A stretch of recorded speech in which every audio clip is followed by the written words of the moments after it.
Assalamualaikum warahmatullahi wabarakatuh. Perkenalkan, nama saya Viko Handayani dari kelas Kimia 3A. Di sini saya akan mempresentasikan mengenai spektrum atom. Antara tahun 1860 dan 1885, para ilmuwan menjelaskan garis-garis spektrum. Banyak dari mereka mempelajari hidrogen karena garis-garis spektrum hidrogen merupakan bagian yang terlihat pada rektum ini. Spektrum hidrogen adalah susunan pancaran dari atom hidrogen saat elektronnya melompat atau bertransisi dari tingkat energi tinggi ke rendah. Susunan pancaran dari atom hidrogen dibagi menjadi beberapa rangkaian spektral dan panjang gelombang yang dihitung dengan formula. Atom hidrogen merupakan atom yang memiliki struktur paling sederhana yang terdiri atas satu elektron dan satu proton. Kesederhanaan dari struktur ini menghasilkan spektrum yang sederhana pula sehingga lebih mudah untuk diamati dan dipelajari. Untuk dapat mengamati spektrum atom hidrogen dilakukan suatu percobaan dengan menggunakan gas hidrogen pada tabung bertekanan rendah seperti gambar di bawah ini. Tabung hidrogen dihubungkan dengan beda potensial tertentu sehingga dihasilkan atom-atom hidrogen dan memancarkan cahaya. Cahaya tersebut diteruskan pada sebuah celah sempit agar terpolarisasi dan dibiaskan melalui prisma kaca. Hasil pembiasan dari prisma akan ditangkap oleh layar. Ternyata, spektrum yang dihasilkan dari percobaan ini adalah spektrum garis. Panjang gelombang yang dihasilkan pada spektrum atom hidrogen dipengaruhi oleh transisi elektron dari kulit ke kulit dengan mengikuti persamaan. Lanjut, teori atom Bohr. Postulat Bohr, fisikawan dan Max Neil-Bohr bekerja sama dengan Thomas dan Ruth setelah menyelesaikan gelar doktornya tahun 1911. Saat itu para fisikawan telah menemukan banyak hasil-hasil yang mengesankan. Misalnya, teori kuantum Planck atau teori foton telah dikemukakan untuk menjelaskan efek fotolistrik. Penemuan-penemuan ini menjadi struktur atom semakin jelas. A. Posisi elektron.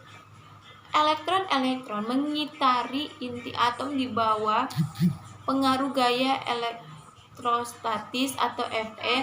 Elektron berputar membentuk orbit lingkaran tanpa memancarkan radiasi untuk menjelaskan gerakan elektron-elektron dari orbit-orbitnya. Selanjutnya, hasil-hasil postulat Bohr.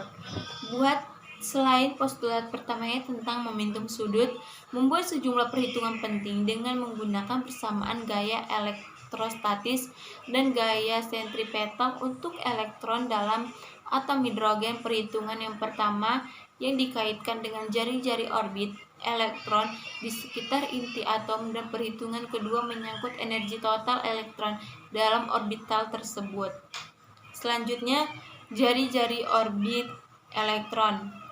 Sebuah elektron dipengaruhi oleh gaya elektrostatis ketika mengitari inti atom. Gaya elektrostatis bekerja di antara elektron dan inti atom pada atom hidrogen. Karena terdapat elektron bermuatan negatif, dimungkinkan terdapat jumlah muatan positif yang sama pada inti atom untuk menetralisir muatan negatif jadi gaya elektrostatis. Selanjutnya ada total energi orbit elektron. Selanjutnya, rangkaian-rangkaian garis pada spektrum hidrogen. Sekarang ini kita akan memperoleh pernyataan yang memberikan panjang gelombang radiasi dan spektrum energi elektron yang mengalami transisi ke orbit N ke orbit N2. Selanjutnya ada kelemahan teori atom Bohr. Yang pertama, lintasan elektron tidak sesederhana seperti yang dinyatakan Bohr. Yang kedua, atom Bohr belum dapat menjelaskan kejadian dalam ikatan kimia, pengaruh medan magnet dalam ikatan kimia, pengaruh medan magnet terhadap atom atau efek zaman, dan tidak dapat menjelaskan spektrum atom berelektron banyak. Deret atom hidrogen adalah sebagai berikut. Yang pertama, defek massa. Yang kedua, model atom mekanika kuantum. Teori atom mekanika kuantum dapat menjelaskan sebaran elektron dalam ruang, jarak rata-rata elektron dari bentuk orbit. Hasil yang dicapai mekanika kuantum menunjukkan bahwa bilangan kuantum utama dan bilangan kuantum azimut berfungsi radial perspektif nilai karakter. Nilai karakter apa yang Anda petik dari materi perkembangan teori atom ini menyadarkan kita bahwa Allah Subhanahu wa Ta'ala, Sang Pencipta, telah merancang segala sesuatu dengan kun fayakun, yang dalam proses dan hasil ciptaannya sangat rapi dan rancangannya yang paling sempurna. Perhatikan pada firman surah Al-Furqan yang artinya kepunyaannya lah kerajaan langit dan bumi, dan tidak mempunyai anak dan tidak ada sekutu baginya dalam kekuasaan, dan tidak telah menciptakan segala sesuatu dan ditetapkan ukuran-ukurannya dengan serapi-rapinya. Atom netral. Atom netral adalah netral dalam muatan listrik. Bagaimana mereka bisa netral? Jika mereka berisi elektron yang bermuatan negatif, atom juga mengandung partikel bermuatan positif yang menghilangkan muatan negatif dari elektron. Namun partikel positif tidak ditemukan sampai beberapa dekade setelah Thomson menemukan elektron. Bagaimana struktur atom modern yang berbeda dari model Rotiki-Smith Thomson?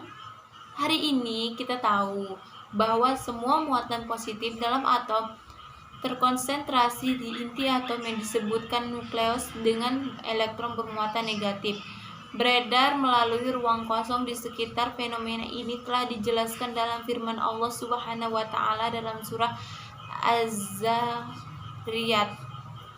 yang artinya, dan segala sesuatu kami ciptakan berpasang-pasangan supaya kamu mengingat kebesaran Allah. Dalam surah Al-Quran, surah Yasin, yang artinya maksud yang telah menciptakan berpasang-pasangan semuanya, baik dari apa yang ditentukan oleh bumi dan diri mereka sendiri maupun dari apa yang tidak mereka ketahui.